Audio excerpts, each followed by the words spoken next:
வணக்கம். இந்த கதை வெளியில் பார்த்தால் மிக சாதாரணமாகத்தான் தெரியும். ஆனால் அது உள்ளுக்குள் யாரும் கவனிக்காத ஒரு பெரிய உண்மை மௌனமும் ஒளிந்திருக்கின்றது. சில தியாகங்கள் சொல்லப்படாமலே முடிந்து போய்விடும். சில நன்றிகள் காலத்தில் ஓட்டத்தில் மெல்ல மறைந்து போகும். அதை எதுவும் கேள்வி கேட்காது, எதையும் எதிர்பார்க்காது. இது போன்ற உண்மை கதைகளை தொடர்ந்து கேளுங்கள், லைக் செய்யுங்கள், உங்கள் எண்ணங்களை கமெண்டில் சொல்லுங்கள். இது போன்ற கதைகளை தொடர்ந்து கேட்க சப்ஸ்கிரைப் பண்ணுங்கள். வணக்கம், என் பெயர் ரோஹிணி. இது என் வாழ்க்கையில் நடந்த உண்மை கதை. நான் 10ஆம் வகுப்பு படித்து கொண்டிருந்த போது எனக்கு திருமணம் செய்து வைத்தார்கள். அப்பொழுது எனது வயது 14. என் அக்கா கணவனை தான் நான் திருமணம் செய்து கொண்டேன். அந்த வாழ்க்கை மிகவும் கொடுமையான வாழ்க்கை. இன்று வரை என் குழந்தைக்காக மட்டுமே நான் வாழ்ந்து கொண்டிருக்கின்றேன்.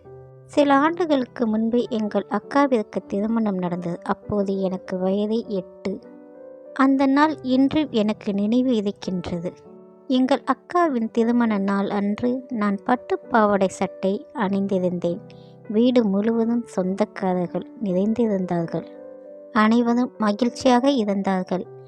மண்டபம் முழுவதும் அலங்காரங்கள், நல்ல சாப்பாடு. அது மட்டும் தெளிவாக நினைவு இருக்கின்றது. அன்று எங்கள் அக்கா அலங்கார சேலை கட்டி, தலைமுடியில் பூக்கள், நகைகள் அணிந்திருந்து நின்ற முகம் நினைத்தாலே இன்று வரை கண்முன் வருகின்றது. எங்கள் குடும்பத்தில் பெண் குழந்தைகள் அதிகமாக படிக்க வைப்பதில்லை. அப்பா சைக்கிள் கடை வைத்திருந்தார். வருமானம் குறைவாக இருந்ததால் அந்த வருமானத்தில்தான் குடும்பத்தை நடத்தி என்னையும் படிக்க வைத்தார்கள். அக்கா 10ஆம் வகுப்பு தான் படித்தாள். திருமணம் முடிந்து அக்கா செல்லும் முன் என்னிடம் கண்ணீருடன் விடைபெற்றார்கள். அம்மாவிடம் அடம் பிடிக்க கூடாது, எதிர்த்து பேசக்கூடாது, அம்மாவுக்கு பிடித்தபடி நடந்து கொள், நன்றாக படி என்று ஒரு குழந்தைக்கு சொல்வது போல் என்னிடம் சொல்லிவிட்டு சென்றாள். சில நாட்கள் கழித்து அக்கா குழந்தை பெற்று கொண்டு வீட்டுக்கு வந்தாள். ஆண் குழந்தை. அதற்கு பிறகு அக்காவிடம் அதிகமாக நான் பேசுவதில்லை.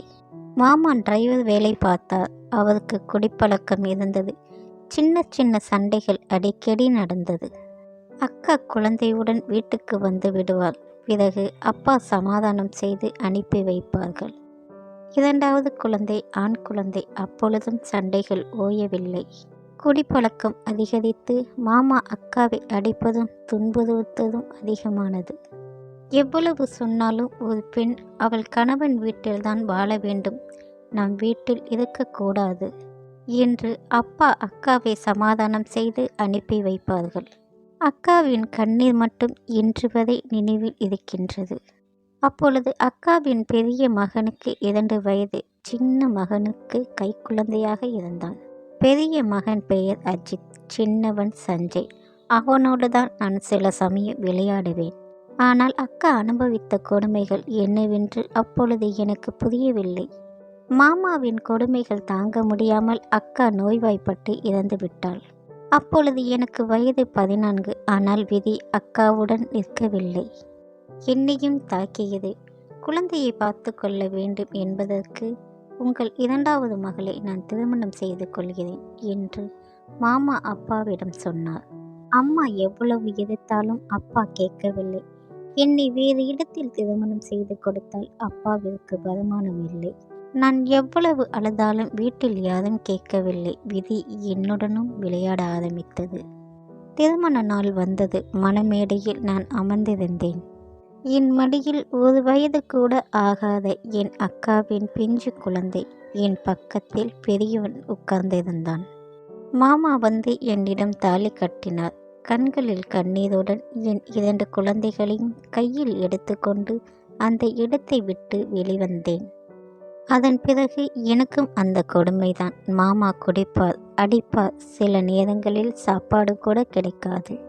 ஆனால் அக்கா சொன்னது போல் நானும் எதையும் வெளியே சொல்லவில்லை. சொன்னாலும் யாரும் ஏற்றுக்கொள்ள மாட்டார்கள் என்று எனக்கு தெரியும். இது என் தலைவிதி என்று நினைத்து வாழ ஆரம்பித்தேன். இப்படியே நாட்கள் சென்றது. அப்பா நோய்வாய்ப்பட்டு இறந்துவிட்டார். ஒரு நாள் மாமா அதிகமாக குடித்துவிட்டு வண்டி ஓட்டும்போது விபத்து நடந்தது. அந்த விபத்தில் அவர் உடனே இறந்து விட்டார். அப்பொழுது என் கையில் 6 மாத குழந்தை, என் பக்கத்தில் 3 மகன்கள். என்ன செய்வது என்று எனக்கு தெரியவில்லை. 14 வயதிலேயே விதவையானேன்.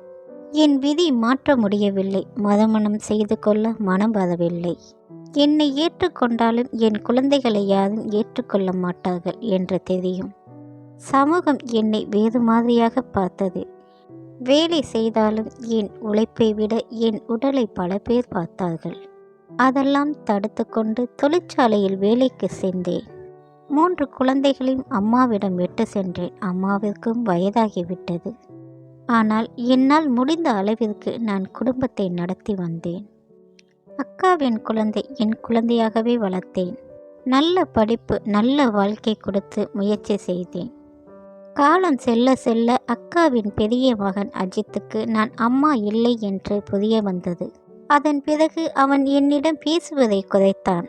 நான் சொல்வதை அவன் கேட்கவில்லை. அவன் தம்பி சஞ்சயை மட்டும் கவனித்தான். என் மகன் விஜயை அவன் பொதுப்படுத்தவில்லை. அவனிடம் பேசுவதும் விளையாடுவதும் இல்லை. போக போக எல்லாம் சரியாகிவிடும் என்று நம்பிக்கையுடன் இருந்தேன். ஆனால் அது நடக்கவில்லை. அஜய்க்கு நல்ல வேலை கிடைத்தது. நான் படிக்க வைத்ததை கூட மறந்துவிட்டான். வேலை கிடைத்த பிறகு அங்கேயே தங்கி சஞ்சையும் அழைத்து கொண்டான். என்னை விட்டு விலகி சென்றான். நான் எவ்வளவு தடுத்தாலும் அவன் பேச்சை கேட்கவில்லை. சில காலங்கள் பிறகு அம்மாவும் இறந்து விட்டார்கள். மீண்டும் வேலை செய்து என் மகன் விஜயை வளர்த்தேன். ஒரு கட்டத்தில் விஜய்க்கு தலையை அடிபட்டு மூளை பாதிப்பு ஏற்பட்டது. ஆபரேஷன் செய்ய வேண்டும் என்று சொன்னார்கள். அதற்கு பெரிய பணத்தொகை தேவைப்பட்டது. நம்பிக்கையுடன் அஜயுடன் உதவி கேட்டேன். ஆனால் அவன் என்னை அலட்சியப்படுத்தினான். என்னிடம் காசு இல்லை, உங்கள் மகனை நீங்களே பார்த்து கொள்ளுங்கள் என்று கோபமாக பேசிவிட்டான். அழுது கொண்டே வீட்டுக்கு வந்தேன். என் மகனை எப்படி காப்பாற்றுவது என்று எனக்கு தெரியவில்லை. எனக்கு தெரிந்தவர்கள் மூலமாக என் கம்பெனி வேலை செய்கின்ற முதலாளியுடன் உதவி கேட்டேன். அவரும் என் கஷ்டங்களை புரிந்து கொண்டு பணம் உதவி செய்தார். என் மகனின் உயிரை காப்பாற்றினார். அவனுக்கும் நல்ல வேலைக்காக உதவி செய்தார். இன்று வரை என் மகன் விஜய் நன்றாக இருக்கின்றான். நானும் அவனுடன் நிம்மதியாக வாழ்கின்றேன். ஆனால் நான் செய்த தியாகம், என் இளமை, என் வாழ்க்கை அனைத்தையும் மறந்து என் அக்கா மகனை நன்றியை மறந்து விட்டார்கள். சிறு வயதில் விதவையானேன். மறுமணம் செய்யாமல் அக்கா குழந்தைக்காகவே வாழ்ந்தேன். அக்காவின் கணவனை திருமணம் செய்து அதிலும் கொடுமைகளை அனுபவித்தேன். என் வாழ்க்கை நகரமாக மாறியது. ஆனால் இப்பொழுது என் மகனுடன் மட்டும் என் வாழ்க்கை ஓடிக்கொண்டிருக்கின்றது. இதுதான் என் வாழ்க்கை. இந்த கதை ஒரு பெண்ணின் வாழ்க்கை மட்டுமல்ல, பல பெண்களின் சொல்லப்படாத வழிகள், மனதை நிகழ வைக்கும் உண்மை கதை. இது போன்ற உண்மை கதைகளை தொடர்ந்து கேளுங்கள். உங்கள் எண்ணங்களை கமெண்டில் சொல்லுங்கள். சப்ஸ்கிரைப் பண்ணுங்கள். நன்றி, வணக்கம்.